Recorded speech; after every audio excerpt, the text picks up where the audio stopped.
మెహరాబాదు మహాపుణ్యక్షేత్రము.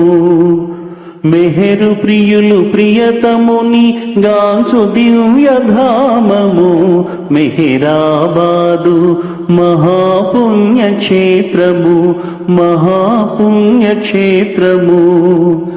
సద్గురువులు పిలువగా జగతినుద్ధరింపగా, సద్గురువులు పిలువగా జగతినుద్ధరింపగా, సృష్టికొక వసంతముగా